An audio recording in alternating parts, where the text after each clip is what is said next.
Halo agan-agan semua, balik lagi di channel Rookie 14. Pada kali ini saya akan mereview sebuah film yang berjudul The Witch Subversion, film tahun 2018. Film ini bertemakan tentang trailer science yang sangat menarik untuk kalian tonton.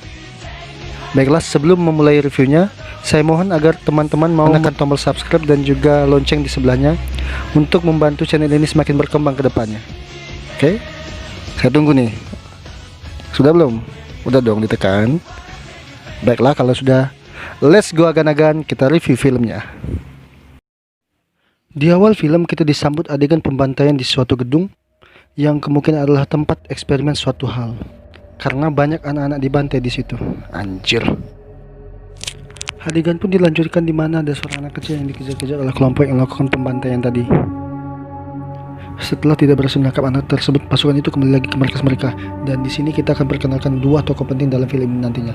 Yang pertama adalah Dr. Beck selaku kepala di sini, dan juga adalah Tuan Choi selaku pimpinan komando di sini. Dr. Beck sendiri adalah dokter spesialis otak, di mana dia adalah dalam perubahan anak-anak tersebut menjadi mutan. Sedangkan Tuan Choi sendiri adalah generasi pertama dalam eksperimen tersebut.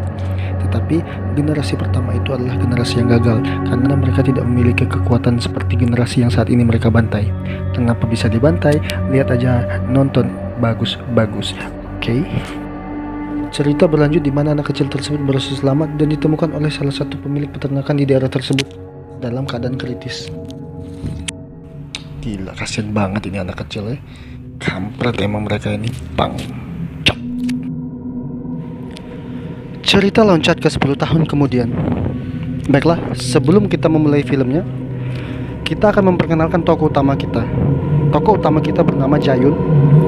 Jayun adalah anak yang manis, periang, tapi yang punya sisi yang misterius yang akan membuat kalian tercengang pada akhir cerita nanti. Di adegan ini, Jayun sudah beranjak dewasa, dan cerita ini dimulai saat Jayun ingin mengutang pakan hewan kepada teman ayah angkatnya. Setelah memohon dengan bersusah payah, akhirnya Jayun bisa mengutang lagi pakan ternak dari tuanku. Terus pakan ternak tersebut dibawa ke peternakan ayahnya. Setelah sampai di peternakan ayahnya, Jayun memarkirkan mobilnya dan langsung menemui ayahnya. Dia menasihati ayahnya agar jangan bekerja terlalu keras karena ayahnya sudah tua. Tapi ayahnya malah menyuruh Jayun untuk masuk ke dalam dan mengurus ibunya. Di sini kita lihat bagaimana betapa sayangnya Jayun kepada kedua orang tuanya. Adegan berpindah keesokan harinya. Pada saat akan berangkat ke sekolah dengan Myung Hee sahabatnya, di dalam bis, Myung Hee malah menawari Jayun untuk mengikuti audisi pencari bakat di Seoul, audisi menyanyi. Tapi Jayun sempat menolak. Ketika dipikir-pikir dengan hadiah uang sebanyak itu, dia bisa membantu peternakan ayahnya. Akhirnya Jayun pun mau mengikuti audisi tersebut. Tak disangka, tak diduga, Jayun malah mendapatkan nilai terbaik di audisi tersebut dan melaju ke babak selanjutnya. Adegan beralih ke rumah Jayun. Di sana Jayun, Myung Hee, dan kedua orang tua Jayun menonton audisi tersebut. Tetapi ternyata pada saat audisi tadi, Jayun malah mengungkapkan sesuatu yang seharusnya tidak ia ungkapkan, yaitu Jayun memiliki kemampuan khusus yang hanya dimiliki oleh dirinya dan tidak dimiliki oleh orang-orang normal pada umumnya. Hal itu malah membuat orang tuanya cemas. Ketika sedang di dalam kereta yang akan menuju ke Seoul untuk mengikuti audisi selanjutnya, Jayun kembali bertemu dengan salah satu tokoh antagonis lain yang bernama Nobleman. Di sini kita perkenalkan Nobleman dahulu ya. Nobleman adalah seorang yang sangat jahat. Dia sangat mudah untuk membunuh orang. Dia tidak segan-segan, dia tidak berperi kemanusiaan, dan juga tidak berperi keadilan. Untuk menjelaskan betapa berbahaya Nobleman ini, betapa jahatnya dia ini, ketika dia selesai urusan dengan Jayun, Nobleman tidak sengaja disenggol oleh orang di salah satu gerbong. Dan apa? Orang tersebut dibunuh di tempat. Setelah pulang dari audisi, Jayun kembali bertemu dengan Nobleman. Di sini Nobleman berkata ingin membunuh kedua orang tua Jayun.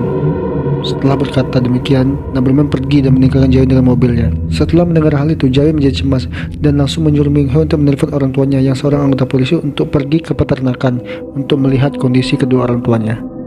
Scene pun berpindah ke rumah Jayun. Di sini Nobleman dan teman-temannya sudah sampai. Ketika mereka akan menjalankan aksinya, tiba-tiba orang tua Myung Hee sudah datang dan turun dari mobilnya untuk mengecek ada mobil yang mencurigakan di sana. Orang tua Myung Hee langsung menanyakan kepada mereka apa tujuan mereka ke sini. Dan tiba-tiba scene pun berpindah lagi. Anjir. Setelah sampai di rumahnya, Jayun langsung berlari ke arah rumah. dan langsung mencari kedua orang tuanya. Dan betapa senangnya Jaehyun ketika melihat orang tuanya masih hidup dan sedang minum teh bersama Obsirdo, ayah Myung-hye.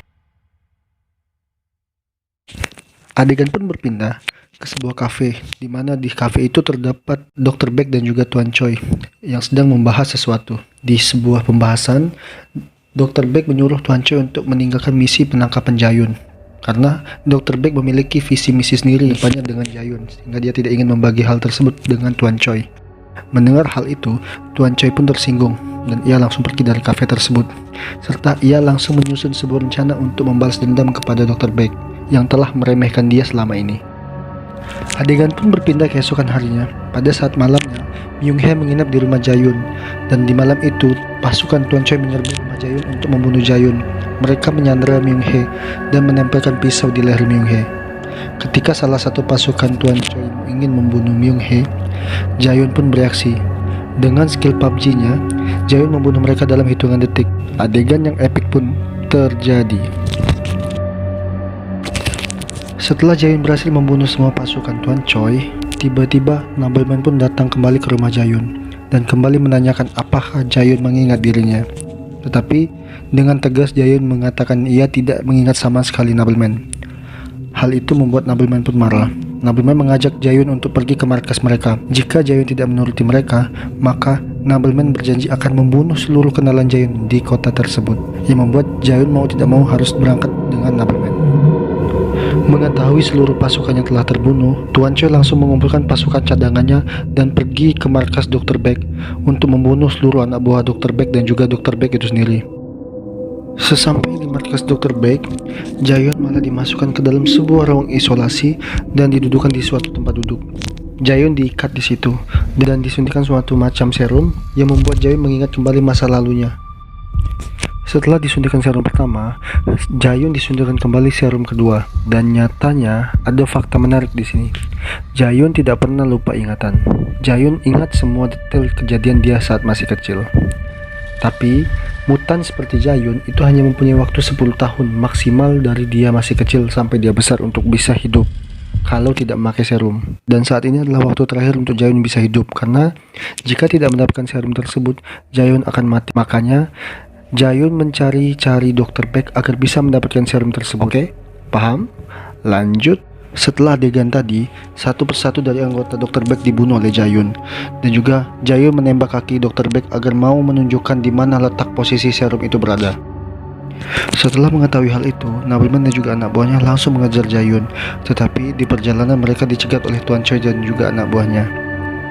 Padahal Tuan Choi sudah memberitahu untuk menembak kepala agar mereka langsung mati. Tetapi karena skill PUBG mereka sangat noob, mereka tidak pernah bisa mengenai kepalanya dan malah dibantai oleh anak buah nobleman. Untuk menghabisi sisa anak buah Tuan Choi, perempuan rambut panjang turun tangan.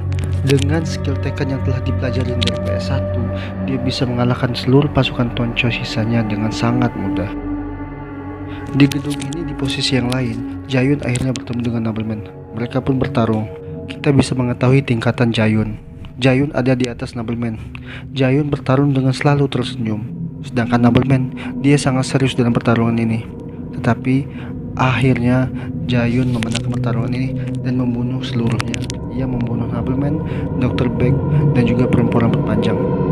Setelah berhasil membunuh semuanya, Jaehyun akhirnya pergi ke lab penelitian dan mengambil sisa serum yang ada. Dia pun kembali lagi ke rumahnya dan memberikan setengah dari serum tersebut kepada ibunya agar ibunya bisa sembuh dari penyakit otak yang dideritanya. Setelah memberikan serum tersebut kepada ibunya, Jaehyun pun pergi. Ending dari film ini adalah Jaehyun menemui kembaran Dr. Baek dan meminta dibuatkan serum yang lebih permanen agar dia tidak kecanduan untuk memakai serum tersebut. Ending yang sangat membingungkan. Kok ada kembaran segala? Baiklah, itulah review dari Rookie 14. Jika masih banyak kekurangan saya mohon maaf. Sekali lagi, tolong agan-aganku yang paling kusayang untuk tekan tombol subscribe dan lonceng di sebelah kanannya agar mendukung channel ini lebih baik ke depannya. Lebih kurang saya mohon maaf. Saya undur diri.